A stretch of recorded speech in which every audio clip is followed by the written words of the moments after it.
Welcome back to the new Music Alliance Radio Hour. I am Mistress Miriam. I am here with Violet Hausthor. You just heard The Coronation by Seth Glier, The Rage by the Vestrymen, and Tuesday, Luke Ellington. I think we should start. Do you want to? Do you mind Let's if we start start with Tuesday. Okay, you want to start from the top? Okay, perfect. Might as well start from the top. Yeah, Luke Ellingson from New Haven, Connecticut. Super fun, like indie rock, indie pop stuff, somewhere in that loose vicinity. That's off of his most recent album, Clementine, which actually just came out a couple weeks ago, last month. Really terrific stuff. I really love the use of that like lead synth there. I was going to ask, what is that? Yeah, that's a synthesizer. I'm pretty sure that's a synthesizer, and it adds something really interesting to the vibe that I don't know always how to place, but I really like it. It's that indie pop sound, You know what there's like a humor to it also. There's if you hadn't told me it was a synthesizer, I was wondering what that was, and I thought it was fun and playful. Yeah, it's a little bit Foster the People-esque, almost like some of their more poppy stuff. It's got that vibe to it, which is really cool. And yeah, this is some terrific indie. Then we had the Vestrymen. They were from Amherst, Massachusetts. They were around in the late 80s and early 90s, disbanding in 94 after releasing 2 albums.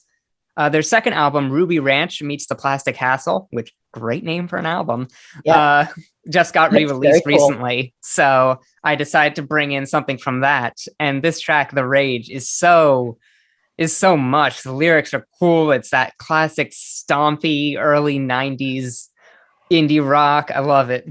I was going to say, first of all, I love big sound. I love how it just breaks out. This is a very big sound.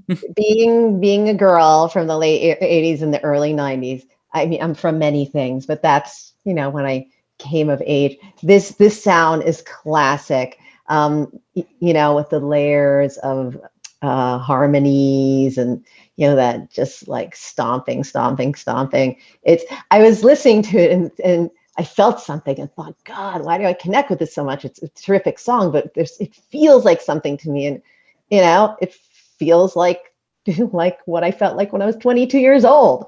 Exactly. This was the sound. It is the sound.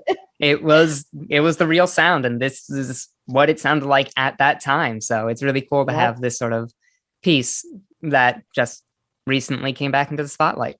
Thank you for bringing it in. Well, thank you. And then, of course, we had The Coronation by Seth Glier. That's the new single off of his upcoming album, also called The Coronation, which comes out in August. Seth's a Northampton native, and he's done a lot. He's a singer-songwriter, producer, multi-instrumentalist. He got a Grammy nomination for Best Engineered Album a few years back. Absolutely terrific composer, producer, all that jazz. And this is no exception. Like, the production on it is so good. This is like perfect pop. He's got it all going on. I mean, he has the vocal chops, the engineering, the sound. I'm so interested in sound. How sound has come to the fore. Is it its own genre? Yeah, production really is its own instrument these days. It's an instrument, right? And it can be.